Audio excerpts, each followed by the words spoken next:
Hi అండి, welcome back to our channel. నేను మీ కుమార్ని.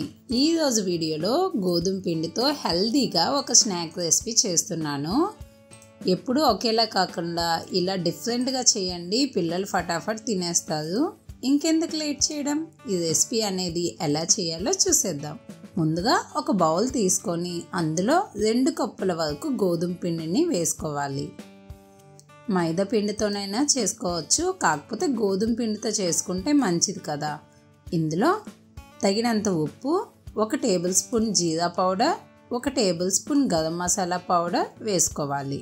అలాగే 5 టేబుల్ స్పూన్ల ఆయిల్ని కూడా వేసుకోవాలి.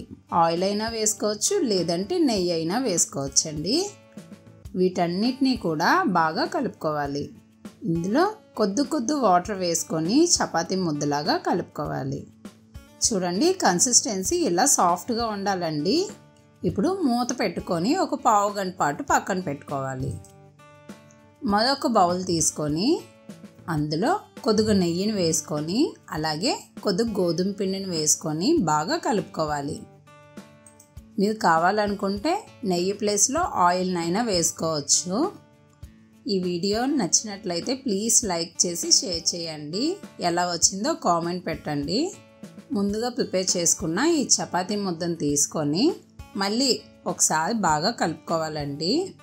ఇప్పుడు వీటిని మిడిల్ సైజ్ బాల్స్ లాగా ప్రిపేర్ చేసుకోవాలి. ఇప్పుడు ఒక చపాతీ ముద్దను తీసుకొని చపాతీలాగా పాముకోవాలండి.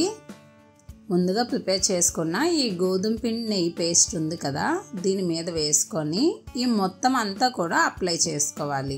ఈ పేస్ట్ ఎందుకు చేసుకుంటున్నారు, ఆయిల్ కూడా వేసుకోవచ్చు కదా అని డౌట్ రావచ్చు. కాకపోతే ఇలా చేయడం వల్ల ఇంకొద్దిగా ఎక్స్ట్రా క్రిస్పీగా ఉంటాయండి. కాబట్టి ఇలా పిండిలోనే ఇలా పేస్ట్ లాగా ప్రిపేర్ చేసి ఇలా అప్లై చేస్తున్నానండి. ఇలా దీనివల్ల ఇంకొద్ది క్రిస్పీగా ఉంటాయండి. ఇప్పుడు దీన్ని ఇలా ఈ విధంగా రోల్ చేసుకోవాలి. ఇలా వీటిని 1 ఇంచ్ గ్యాప్తో కట్ చేసుకోవాలి. ఇప్పుడు వీటిని పక్కన పెట్టుకోవాలండి. ఇప్పుడు ఈ కట్ చేసుకున్న ఒక దాన్ని తీసుకొని ఇలా చపాతీలాగా పాముకొని దీని చుట్టూ కూడా ఆయిల్ని అప్లై చేసుకొని వీడియోలో చూపించిన విధంగా ఇలా ఫోల్డ్ చేసుకోవాలి. అలాగే మిగిలినవి కూడా ఈ విధంగా ప్రిపేర్ చేసుకోవాలి.